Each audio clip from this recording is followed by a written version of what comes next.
John Timothy Boren was born on October 3, 1953 in Columbia City, Indiana. He married Patty Balmer on June 14, 1975, and they have 4 children, Josh, Matt, Ben, and Joanna. Here is part of John's own testimony. What have I done? Less than an hour prior, I had been arrested at the grocery store for shoplifting. 15 years of sin had finally caught up with me. I was 25 years old when I started stealing from my employers and shoplifting on a regular basis. I also began frequenting bars with the intention of becoming drunk. I got really good at lying to my family and friends to preserve my good guy image. I was raised in a Christian home. I attended church regularly. I attended a Bible institute after high school. I married a Christian girl. I worked with youth and taught Sunday school. All the while, I was living a double life and slipping deeper and deeper into sin and despair. I tried to make deals with God to cover my indiscretions. That night I had a dream. I was standing in the shoes of the characters Scrooge in the movie A Christmas Carol and George Bailey in It's a Wonderful Life. I woke up with an urgent desire to come totally clean about my past.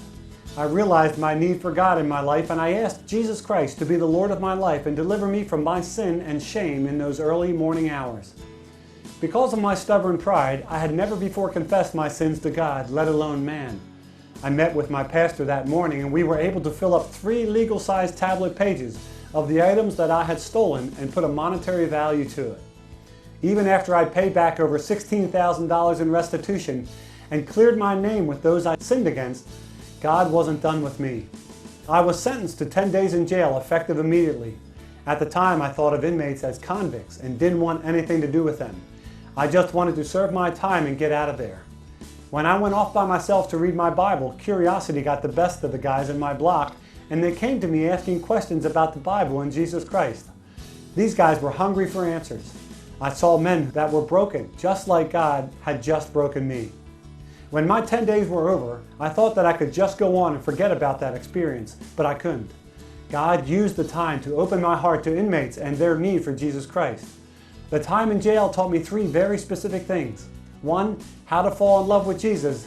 2, how to identify and deal with my sin. And 3, learning about doing something for God. Now I understand why God had me go through that time of brokenness and healing. As jail chaplain, I have empathy and can relate to the inmates as they cross my path. God used my past in a very special way to bring Him the glory and honor. I now know there is a purpose in my life, a purpose that is bigger than myself. John served faithfully as the chaplain for the Kosciuszko County Jail Ministry for 17 years and lived a life that was on mission for the glory of God. Alexis, a former inmate, shared, "John made me feel like a human when my past choices did not. He never judged anyone, no matter their past.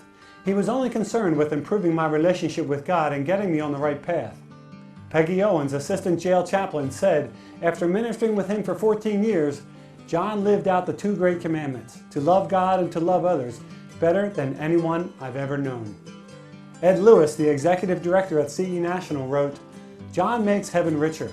He loved God with all his heart, and he loved people. There was never a stranger that he did not care about. His own testimony of a changed life made his impact even stronger. I loved John and his heart for the overlooked. I saw the potential in those who had made poor choices.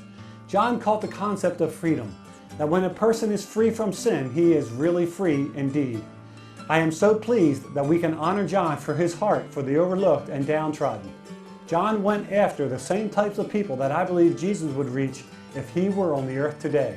On Monday, November 12, 2012, John went home to be with his Lord after an extended battle with cancer. At his memorial service, countless individuals shared how God had used John in their life to introduce them to Jesus Christ. CE National is proud to remember John Boren with its highest individual award, the CE National Wall of Honor.